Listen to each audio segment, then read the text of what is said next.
আজকে আমি আপনাদের জন্য নিয়ে এসেছি রিসেন্টলি নেটফ্লিক্সে মুক্তিপ্রাপ্ত একটি দারুণ অ্যানিমেটেড মুভি।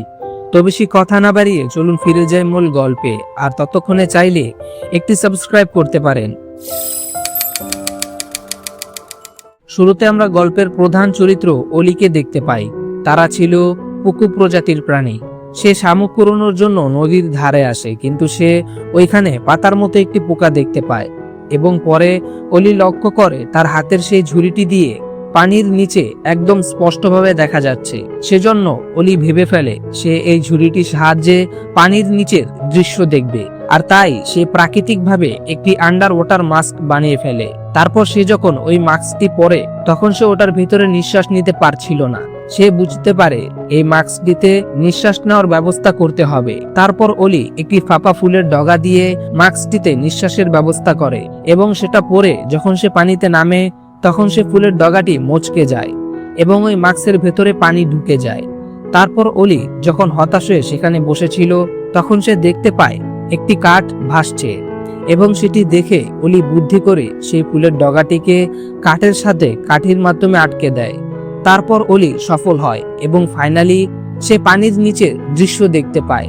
সেখানে অনেক মনোরম দৃশ্য ছিল, কিন্তু অলি তখনই সেখানে একটি বিশাল রঙিন মাছ দেখতে পায় এবং তাকে খাওয়ার জন্য একটি পাতা দেয়। মাছটি সে পাতাটি খেয়ে ফেলে এবং সেখানে মাছটির শরীর এত ঝকঝকে ছিল যে অলি মাছের গায়ে নিজেকে দেখতে পাচ্ছিল, একদম রঙিন আয়নার মতো। তারপর ওই মাছটি অলির কাছে আসে এবং যখন সে অলিকে খেয়ে ফেলতে যাবে তখনই অলির বাবা কালু সেখানে চলে আসে এবং তাকে বাঁচিয়ে নেয়। তাই এই যাত্রায় অলি বেঁচে যায়। সিন শিফট হয় আর আমরা দেখতে পাই অলি একটি ঝোপের পেছনে লুকিয়েছিল, কারণ সে একটি জাবেন পাখির বাচ্চা দেখতে পেয়েছিল। আর তখন সে তার দিকে একটি বাদাম গড়িয়ে আসতে দেখে। তারপর সে যখন সামনে এগোয় তখন সে দেখতে পায় একটি ফুল একা একা নড়ে ওঠে। তারপর সে দেখতে পায় ওই ফুলটি আসলে ছিল ওই বাচ্চা জাবেন পাখিটি। সে হঠাৎ করে এসে অলিকে ভয় দেখায় এবং সে পাখিটির নাম ছিল আইভি। তারপর অলি সে পাখিটিকে বাদাম খেতে শেখায়। প্রথমে পাখিটি একটু অবাক হলেও তারপর সে শিখে যায় এবং সে বাদাম খেয়ে ভীষণ খুশি হয়। তখন আমরা দেখতে পাই সেখানে অলির বাবা কালু চলে আসে এবং সে ওই পাখিটিকে দেখে চমকে যায়। তারপর অলি তার বাবাকে বলে এই পাখিটা ভালো, সে কারো ক্ষতি করে না। আর তখনই আইভি চিৎকার করতে থাকে। সেটা দেখে অলির বাবা তাকে নিয়ে ঝোপের পেছনে লুকিয়ে পড়ে এবং তার চিৎকার শুনে বাকি জাবেন পাখিরা সেখানে চলে আসে। তারপর আইভি তাদেরকে সে বাদামটি খেতে দেয় এবং তারা সেটি খেয়ে ভীষণ খুশি হয়। তারপর সব জাবেন পাখিরা মিলে অলিদের জাতির সব জমিয়ে রাখা বাদামগুলো খেয়ে ফেলতে শুরু করে। তারপর অলি বুঝতে পারে তার জন্য তার পুরো পুকু জাতি আজ দুর্ভিক্ষে পড়তে যাচ্ছে। তাই অলি মন খারাপ করে বাড়িতে চলে আসে এবং সে তার ভাঙা ড্রাইভিং মাস্কটি দেখতে পায়। তখন তার হঠাৎ মনে পড়ে একটি জাবেন পাখি তাকে খেতেই যাচ্ছিল, কিন্তু অলির কাছে থাকা সেই ড্রাইভিং মাস্ক এর আয়নায় আলো প্রতিফলিত হয় এবং সেটি দেখেই ওই দিন পাখিটি ভয় পেয়ে সেখান থেকে পালিয়ে যায়। তারপর অলি বুঝে যায় তাকে কি করতে হবে। তখন আমরা দেখতে পাই অলি সে ভাঙা কাঁচের টুকরোগুলোকে তার ব্যাগে করে নিয়ে ওই উপত্যকার চূড়ায় চলে যায় যেখানে ওই জাবেন পাখিগুলো তাদের খাবার খেয়ে ফেলছিল এবং তারপর সে তার আয়না দিয়ে সূর্যের আলোকে প্রতিফলিত করে সেই সব জাবেন পাখিগুলোকে ভয় দেখিয়ে সেখান থেকে তাড়িয়ে দেয়। আর ফাইনালি সে তাদের জাতির খাবার রক্ষা করতে পারায় সে ভীষণ খুশি হয়। কিন্তু তখনই একটি জাবেন পাখি পেছন থেকে অলিকে আক্রমণ করে দেয়। তারপর অলি সেখানে একটি গর্তে পড়ে যায় এবং সে মাকড়সার জালে আটকে একটি জাদুকরী আলো চারার উপরে ঝুলতে থাকে। তারপর অলি উপরে ওঠার অনেক চেষ্টা করে, কিন্তু সে জালটি ছিঁড়ে সোজা ওই জাদুকরী আলো চারার উপরে পড়ে। তারপর আমরা দেখতে পাই অলির পরিবার তাকে খুঁজে বেড়াচ্ছে। তারপর অলির বাবা মা তার চিৎকার শুনতে পায় এবং তারা ওই গর্তের সামনে যায় এবং তারা যখন গর্তের দিকে আলো মারে তখন তারা ভয় পেয়ে যায়। তারা দেখে সেটা অলি ছিল না, এটা একটি জাবেন পাখি। আসলে সে যখন আলো চারাটির উপরে পড়েছিল সেটির একটি জাদুকরী গুণ আছে, আর যখন অলি সে জাদুকরী চারার উপরে পড়ে তখন সে জাবেন পাখির নাম উচ্চারণ করেছিল, আর তাই সে জাবেন পাখি হয়ে যায়। কিন্তু তার পরিবার ভাবে যে জাবেন পাখিটি অলিকে গিলে ফেলেছে, আর তাই তারা অলির আওয়াজ শুনতে পাচ্ছে, আর এটা ভেবে সবাই তাকে মারতে শুরু করে। আর অলি তখন ভয় পেয়ে উপত্যকার চূড়ায় চলে যায় এবং সে ওইখান থেকে পড়ে যায়। পরের দিন সকালে তার জ্ঞান ফেরে। চোখ খুলতে সে দেখে কয়েকটা হরিণ তাকে ঘিরে আছে, কিন্তু তার পাখির চেহারা দেখে তারা ভয়ে পালিয়ে যায়। কিছুক্ষণ পরে অলির সামনে আসে 3টি জাবেন পাখি। তারা 3 বোন ছিল। তারপর সে জাবেন পাখিগুলো অলিকে জানায় যে আমরা তোমাকে রেস্কিউ করেছি এবং তাদের সাথে অলিকে যেতে বলে, কিন্তু অলি তাদের সাথে যেতে চায় না। এর মধ্যেই সেখানে একটি ভয়ঙ্কর নেকড়ে চলে আসে। তখন অলি কাদার ভেতরে লুকিয়ে পড়ে। তারপর যখন অলি ময়লা পরিষ্কার করছিল তখনই তার সামনে একটি মাছ আসে, আর এই মাছটির নাম ছিল বুগল। তারপর অলি তাকে সব জানায়। তারপর বুগল তাকে বলে এরকম আরো একটি জাদুকরি চারা ওই অঞ্চলে দেখা গিয়েছিল।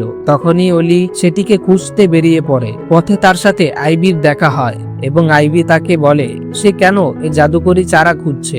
তারপর অলি আইবিকে সব খুলে বলে এবং তাকে জানায় সে আবার পুকু হতে চায়, আর তাই আইভিও তাকে সাহায্য করার কথা ভেবে ফেলে।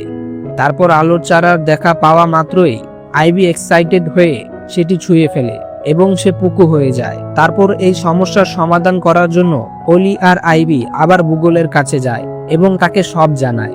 তারপর বুগল তাদেরকে জানায় সে জাদুকরি চারা আবার পেতে হলে সেই দৈত্যাকার 4টি প্রাণীর মৃতদেহের কাছে যেতে হবে, যে প্রাণীগুলোকে অতীতে নেকড়েরা হত্যা করেছিল। তারপর অলি আর আইবি তাদের খোঁজ শুরু করে দেয়।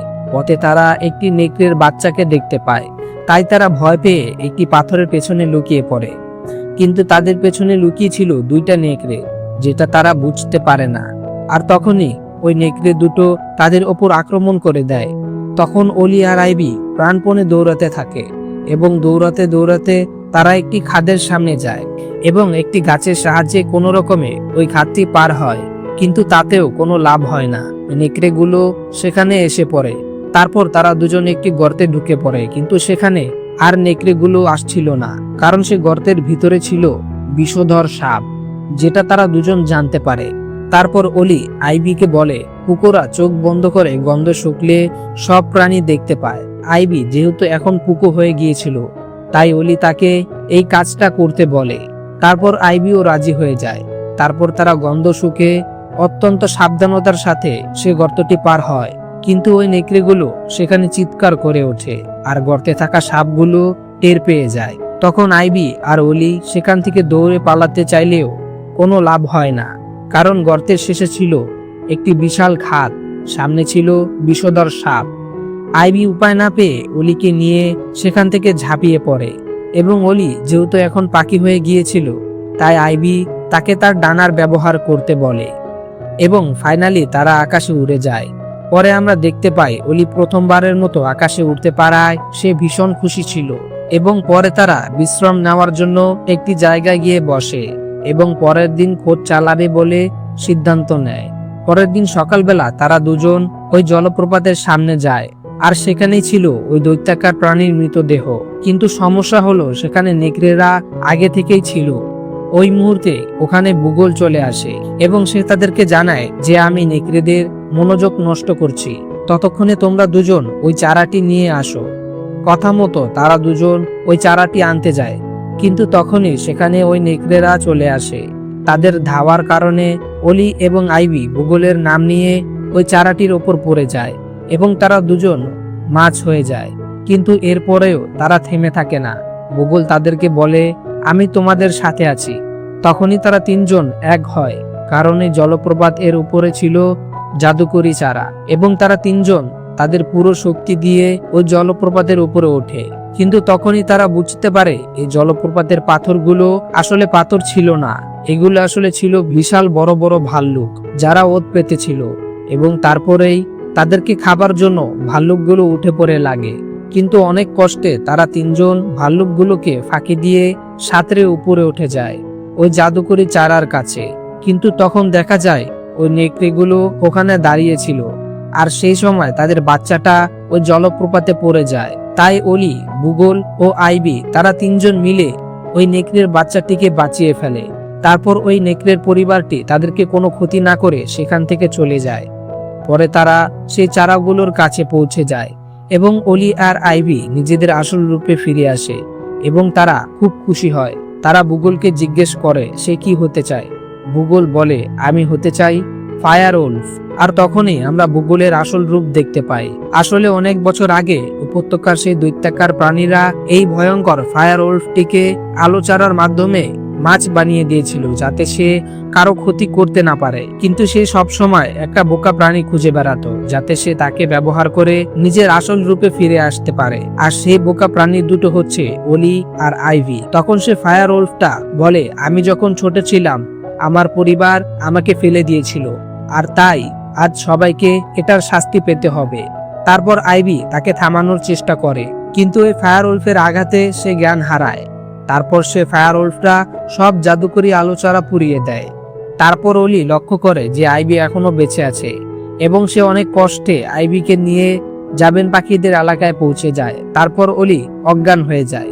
তারপর যখন তার জ্ঞান ফেরে সে একটি পাখির বাসায় নিজেকে দেখতে পায়। তখন আইভির বড় বোন তাকে জানায় আইভি আর এই পৃথিবীতে নেই। এটা শুনে ওলি কাঁদতে শুরু করে, কিন্তু ঠিক তখনই পেছন থেকে আইভি হেসে ওঠে। তারপর ওলি খুশিতে আইভিকে জড়িয়ে ধরে এবং তারপর তারা যখন বাইরে বের হয় তারা দেখতে পায় জঙ্গলে সে ফায়ার উলফটি আগুন লাগিয়ে দিয়েছে এবং কালো ধোঁয়ায় পুরো জঙ্গল ছেয়ে গেছে। তারপর সব জাবেন পাখিরা মিলে জঙ্গলে আটকে পড়া পশু পাখিদের তারা উদ্ধার করে সব এক জায়গায় জড়ো করে। কিন্তু তখনই সেখানে হাজির হয় নেকড়েদের দল। নেকড়ের নেতা তার ছেলেকে বাঁচানোর জন্য ওলি আর আইভিকে ধন্যবাদ জানায় এবং তারা জানায় তারা নদী পারাপারে সাহায্য করবে। তারপর সেই প্রাণীগুলো নদীটি পার হয়ে পুকুরদের এলাকায় চলে আসে। ওইখানে ফায়ার উলফটিও নদী পার হয়ে সেখানে আসতে থাকে। সেটি দেখে ওলি ওই জাদুকরি আলোচারার কাছে যায়। তারপর সে আলোচারাটির মাধ্যমে একটি বড় দৈত্যাকার প্রাণীতে রূপান্তরিত হয় এবং সে ওই ফায়ার উলফটির সাথে অনেক যুদ্ধের পর তাকে মেরে ফেলতে সক্ষম হয়। কিন্তু তার সাথে ওলি যেহেতু অনেক বড় দৈত্যাকার প্রাণী ছিল, তাই ওই দুষ্ট ফায়ার উলফটা মরার আগে ওলির শরীরে আগুন লাগিয়ে দিয়েছিল। তাই ওলি একদম আধা মরা হয়ে সেখান থেকে নদীতে ভেসে যায়। তারপর তাতে তার বাবা মা আইভি অনেক কষ্ট পায়। আমরা দেখতে পাই অনেক দিন কেটে গেছে, সেখানকার পশু পাখি সুখী ছিল, কিন্তু হঠাৎ একদিন সেখানে আবার অনেকগুলো দৈত্যাকার প্রাণী আসে। সেটি দেখে তাদের মধ্যে আইভি তার বন্ধু ওলিকে খুঁজতে থাকে। তারপর সে ওলিকে তার আগের সাধারণ রূপে দেখতে পায় এবং সে ভীষণ খুশি হয়ে তাকে জড়িয়ে ধরে। আইভি জিজ্ঞেস করে, তুমি বেঁচে আছো কিভাবে? ওলি বলে, আমি প্রায় মারাই যাচ্ছিলাম। তখন দৈত্যাকার প্রাণীরা আলোচারার মাধ্যমে আমাকে বাঁচিয়ে ফেলে এবং স্বাভাবিক রূপে ফিরিয়ে দেয়। তারপর আইভি সময় নষ্ট না করে ওলিকে নিয়ে তার বাবা মার কাছে যায় এবং তার বাবা মা ওলিকে দেখে তাকে জড়িয়ে ধরে এবং খুশি হয়। তারপর থেকে তারা সবাই একসাথে থাকতে শুরু করে। আর এর মধ্য দিয়েই এই মুভিটি শেষ হয়। যদি এই ভিডিওটা ভালো লাগে তাহলে আমাদের এই ছোট্ট চ্যানেলটিকে সাবস্ক্রাইব করে আমাদের বন্ধু হয়ে যেতে পারেন। আর ভিডিওটি কেমন হয়েছে কমেন্টে জানান। দেখা হচ্ছে নেক্সট ভিডিওতে। ততক্ষণ পর্যন্ত ভালো থাকুন, সুস্থ থাকুন। আসসালামু আলাইকুম।